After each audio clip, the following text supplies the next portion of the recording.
बिहार ही नहीं अपितु पूरे भारत में ईसाई धर्म को इस तरीके से प्रचारित किया गया कि कई लोग इसके झांसे में आके अपना धर्म परिवर्तन करवा लिए। इसके पीछे का कारण था कि भाई साहब उनको 2 वक्त का खाना दिया जाता था, जरूरतमंद को पैसा दे दिया जाता था, कोई बीमार था तो उसको दवाइयां दे दी जाती थी और उनसे कहा जाता था कि आप जो है वो ईसाई धर्म कबूल कर लीजिए। और मरता क्या ना करता वो इस चक्कर में कि चलो भाई साहब कम से कम दाना पानी तो मिलता रहेगा, उन्होंने ईसाई धर्म कबूल कर लिया। लेकिन उसके बाद एक और फेज सामने आया जहां पे वो दोनों तरफ से फायदा लेने के फिराक में थे।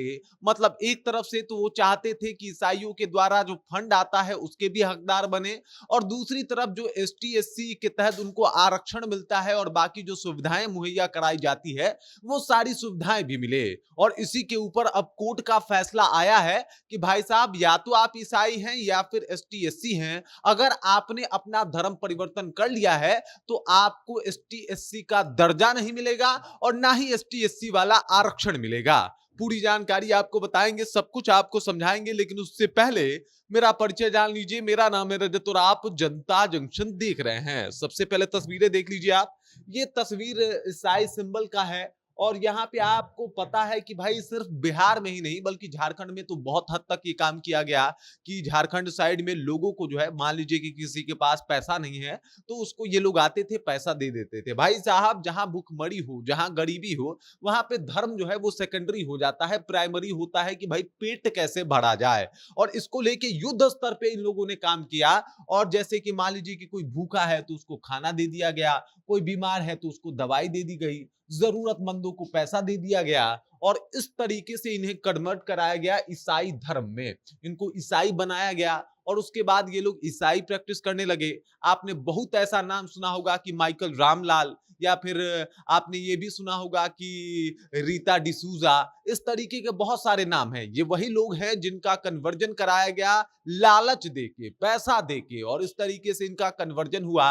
और एक बड़ा तबका आपको दिखाई दे जाएगा जब आप ढूंढना शुरू कीजिएगा तो, कि भाई साहब किस तरीके से ईसाइयत को उनके ऊपर थोपा गया। और अब जो है ईसाइयत थोपने के बाद उन लोगों को लगा कि भाई साहब कोई बात नहीं है, हम ईसाई भी मान लेंगे, आराम से अपना जो है एसटी एससी वाला काम भी होता रहेगा।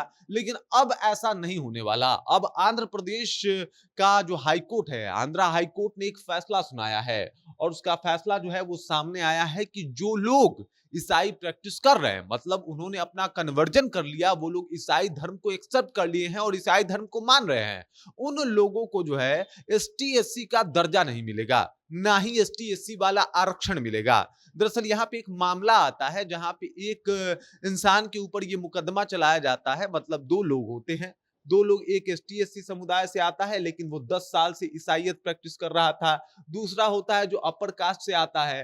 तो ये जो है ये इंसान इसको जाति सूचक सूचक शब्द से जो है वो कुछ कह देता है और इसके बाद ये मामला कोर्ट में जाता है। कोर्ट में मामला पहुंचने के बाद जज जब इसके ऊपर सुनवाई करते हैं तो कहते हैं कि भाई साहब आप तो 10 सालों से ईसाई प्रैक्टिस कर रहे हैं, तो आप हो गए ईसाई और आप एसटी एससी एक्ट इस बंदे के ऊपर नहीं लगा सकते, और इस वजह से इस केस को रद्द किया जाता है। साथ ही साथ ये भी फैसला सुनाया जाता है कि जो लोग ईसाई हैं उनको एसटी एससी का दर्जा नहीं मिलेगा, ये वो बात समझ जाएं।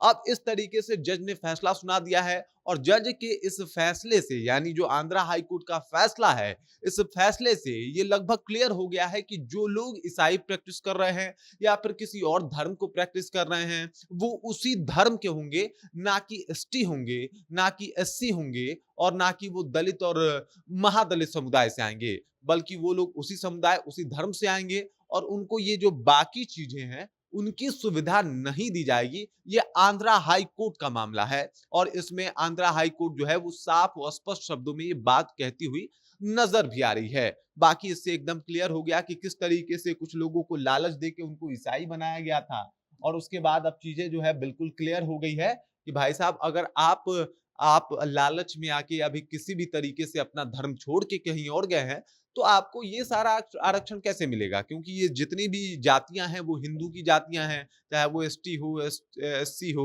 ये सब हिंदू जातियों में आती हैं। अगर वर्ण की बात की जाए तो हिंदू वर्ण व्यवस्था में आता है, और इस वजह से अगर आपने हिंदू वर्ण व्यवस्था छोड़ दिया तो उन जातियों को भी छोड़ दिया, और अगर इन जातियों को आपने छोड़ दिया तो समझ जाइए कि आपको बाकी सारी चीज़ों से जो मतलब दर्जा है एसटी-एससी का, वो दर्जा नहीं मिलेगा, वो जो आरक्षण है, वो भी नहीं मिलेगा और ना ही वो जो सारी चीज़ें मिल रही हैं आपको जिस तरीके से अभी आपने देखा कि भाई हरिजन एक्ट आप कर सकते हैं, तो ये सारा अधिकार आपके पास रह नहीं जाएगा। बाकी इस जानकारी को लेके आप क्या सोचते हैं?